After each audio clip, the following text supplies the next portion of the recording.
Bienvenue belles âmes, bienvenue les amis. J'espère que tout se passe bien et que vous œuvrez pour vous, pour votre liberté, votre amour, pour vous et pour les autres, et pour notre terre Gaïa bien sûr. Le temps est venu, vous le sentez sûrement, que notre terre Gaïa se réveille. Depuis longtemps, l'homme, avec un grand H, est arrivé ici, sur cette belle planète bleue.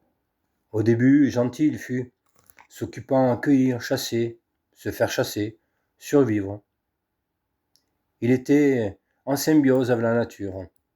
Il occupait une place au même rang que les animaux, à la fois proie, comme j'ai dit, et chasseur. Mais petit à petit, il a évolué. Il a pris conscience.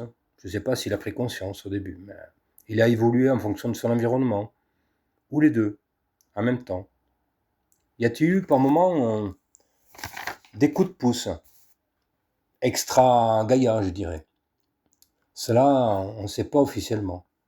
Mais moi, je le pense. Je ne l'affirme pas, mais je suspecte qu'on ne nous a pas tout dit à propos de certaines structures géantes, par exemple, qui se trouvent dans des déserts, ou au Groenland, pas au Groenland, mais au pôle, qui sont sur notre bout de planète. Oui, des choses qui ne sont pas normales ici, normales au point de vue humain, je dis, qui sont vraiment qui peuvent avoir des appartements extérieurs. Oui, j'ai bien dit un bout de planète, car il est démontré que là où nous habitons fait partie d'une planète beaucoup plus grande que l'on peut se l'imaginer. Notre partie serait ronde, certes, mais pas comme vous pouvez l'imaginer. Bref, faites vos recherches et faites évoluer votre conscience. Mettez un point sur ça. Voilà là où je voulais en venir, c'est ça, la conscience.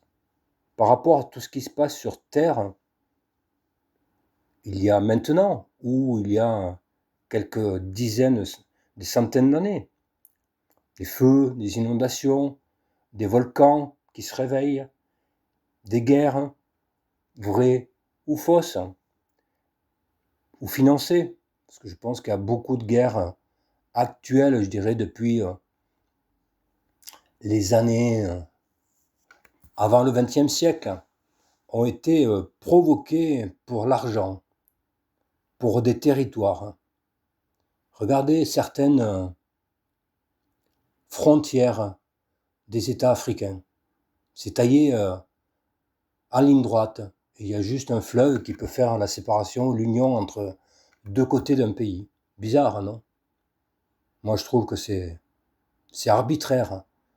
Les, les pauvres personnes qui habitaient, les Africains qui habitaient dans ces pays, ou ailleurs, hein, il n'y a pas que là. Hein. Regardez, les Indiens ont été décimés pour prendre quoi?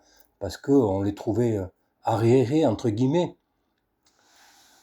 Ils étaient exploités, ils ont été massacrés, assassinés.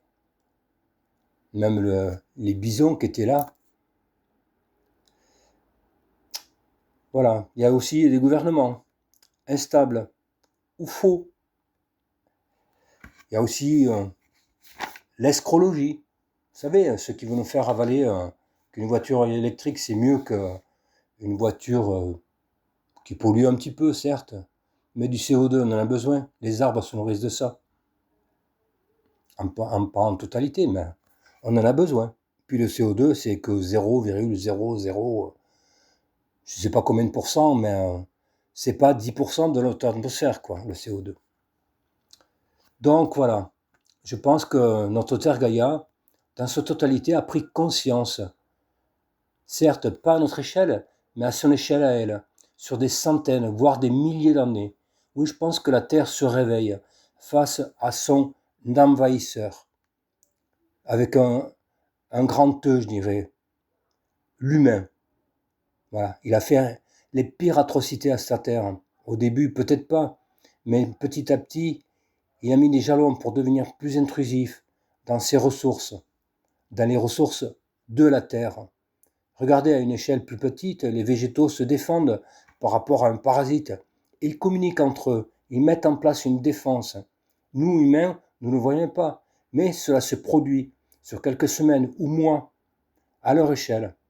Comme les arbres, la communication est actée. Les végétaux font de la musique. Il y a des instruments qu'on peut acheter, bon, ils ne sont pas donnés quand même, c'est sûr, mais pour faire sortir, pour brancher, par exemple, le plus et le moins dans le sol, parce que dans le sol, il y a l'électricité qui passe, et vous branchez sur un feuillage, ou sur un tronc d'arbre, une branche, et il y a la communication qui se fait. L'arbre communique, ou la plante communique, en décodant, l'instrument décode le bruit que fait l'arbre, en faisant une musique. Est-ce que c'est pas de la communication, ça? Alors voilà pourquoi je pense que la Terre est en train d'évoluer, de prendre conscience, en changeant de pôle magnétique, en modifiant les zones qui nous protègent. Je ne parlerai pas de pollution ou autre. Certes, l'humain n'a pas fait que du bien à notre Gaïa. Déforestation, pêche et chasse à outrance intensive, je dirais même génocide, comme je dis tout à l'heure, sur certaines espèces, les bisons, certaines peuplades humaines qui avaient beaucoup de choses à nous faire savoir, leur savoir ancestral qui date de milliers d'années. Il y a aussi les ressources du sol, etc., etc. Voilà pourquoi notre Terre se réveille de plus en plus, en augmentant sa puissance, ses ondes. Vous n'avez pas des maux de tête parfois? Puissants, sans comprendre pourquoi, et ça passe au bout de 2-3 jours. Vous n'avez pas une autre vision des choses parfois? Si vous voyez un petit peu, vous vous réveillez un petit peu, vous pensez aux arbres, tout ça, essayez de penser par vous-même, pour votre conscience, pour évoluer, comprendre que nous faisons partie d'un grand tout. Nous sommes un grain de l'univers, un grain dans l'univers, et que nous ne pouvons pas se permettre de tout détruire sur notre passage, sur notre terre Gaïa.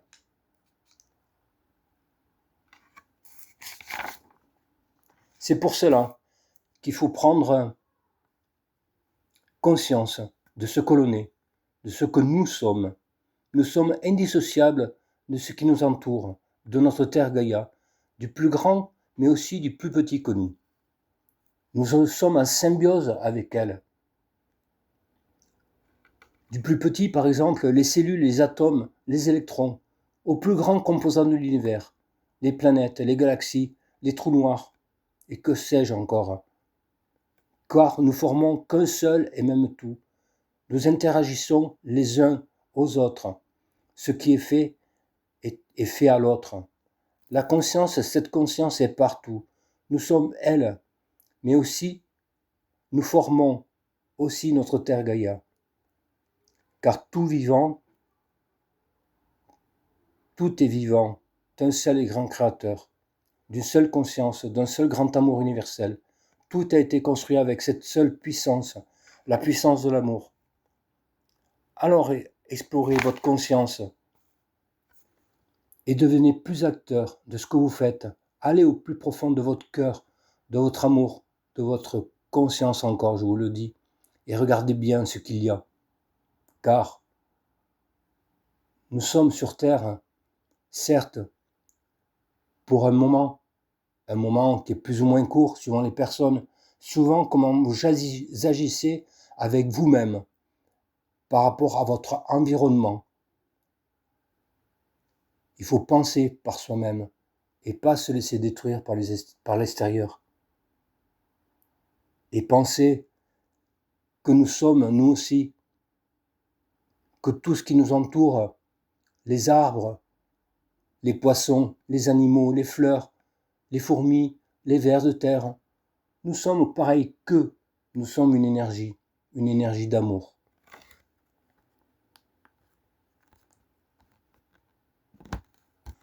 Voilà les amis, ce que je voulais vous dire.